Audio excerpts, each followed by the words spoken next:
Hey everyone, and welcome back to The Explainer. Today we're diving into something really fascinating. A complex 50-year-old territorial puzzle that's literally shaping real lives, state building, and everyday governance in India's northeast. We're talking about the Assam-Meghalaya border dispute. Now, this isn't just your standard local politics. It is a masterclass in how modern India tries to balance post-colonial maps with ancient indigenous rights. It's this incredible intersection where geography just collides head-on with deep-rooted history. Okay, so here's our roadmap for today. We'll quickly trace the 50-year border puzzle, examine the 2022 Boundary Pact, unpack why traditional groups are rejecting this give-and-take approach, clarify why this is strictly about governance and not ethnic conflict, and finally, we'll explore the path forward. Let's get into it. Section 1. The 50-year border puzzle. Tracing the origins. So to really get why this is happening, we have to go back to boundaries drawn during the British colonial era. And to understand the sheer scope of this issue, you got to picture an 885-kilometer shared border. I mean, that is a massive stretch of land. The tension really sparked back in 1972. That's when Meghalaya was carved out of Assam and became a full-fledged state. The trigger for the dispute? Well, Meghalaya immediately rejected the boundary demarcations that had been laid out by the 1951 Gopinath Bordoloi Committee. They basically argued, hey, these borders don't accurately reflect the historical lands of our traditional tribal chieftains. And this tension didn't just fade away. From that full statehood in 1972, we see this long history of official panels and joint committees trying and consistently failing to find a solution that works for everyone. Like, take 1985, for example. An independent panel headed by Justice Y.V. Chandrachud was set up, but Meghalaya completely rejected the report, saying it was biased toward Assam. It actually took all the way until 2011, after decades of back-and-forth claims, for the dispute to be formally narrowed down to 12 specific sectors.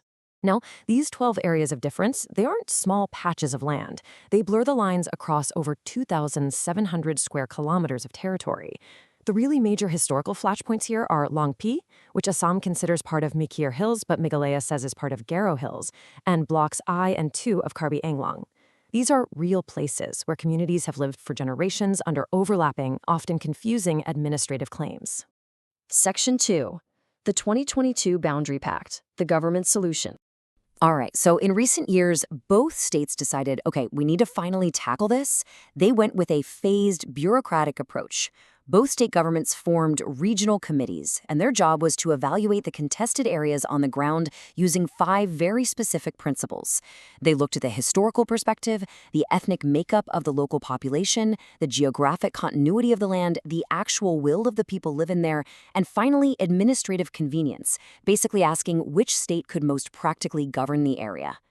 And this brings us to the government's highly pragmatic give-and-take formula.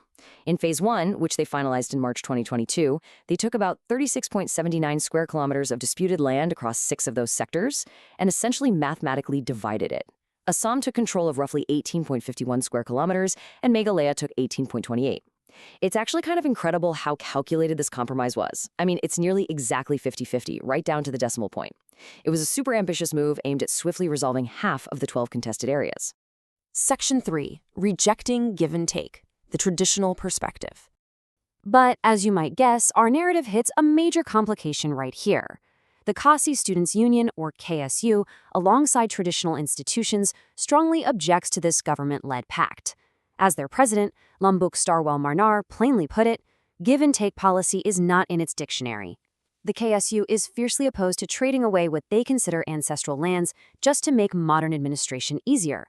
To them, this isn't some simple math equation, it's a matter of deep heritage and actual historical documentation.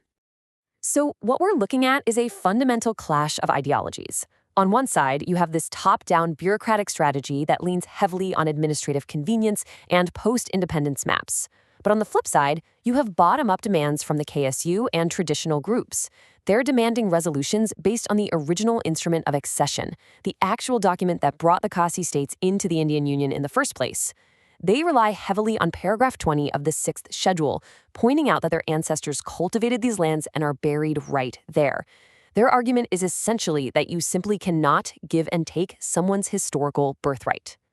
Section 4. Governance, not ethnic conflict. A united front. Now, this brings us to an absolutely crucial misconception we need to clear up. This is a border governance dispute. It is not an ethnic clash between everyday Kasi and Assami citizens. In fact, the Khasi Students' Union and the Shillong Socio-Cultural Assami Students Association united to release a joint statement. They did this specifically to ensure the public understood that their frustration was directed at the lethargic approach of both state governments over the last 50 years, not at each other. They made an explicit appeal for brotherhood and harmony between their communities. And this brotherhood, it runs deep and totally busts the myth of any inherent ethnic rivalry. The historical collaboration is actually amazing.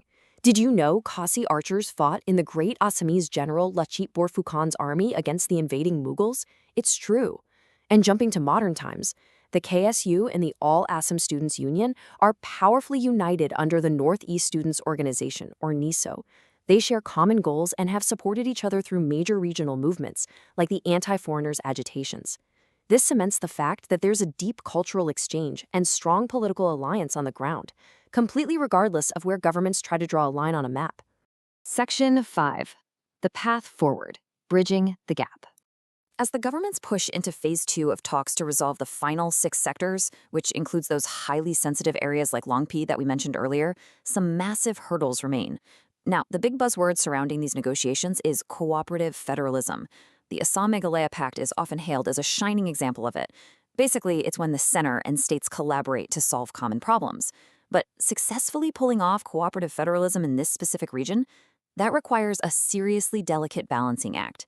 It means honoring both the modern bureaucratic need for clear physical state boundaries and the deep-seated historical grievances of local indigenous tribes. You have to move from confrontation to cooperation without ignoring the voices of the people who actually live on the land.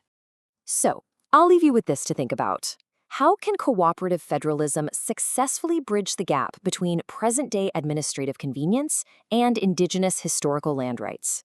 Finding that nuanced balance really is the true key to achieving lasting, meaningful peace in India's Northeast. Thanks so much for joining me for this explainer, and I'll see you next time.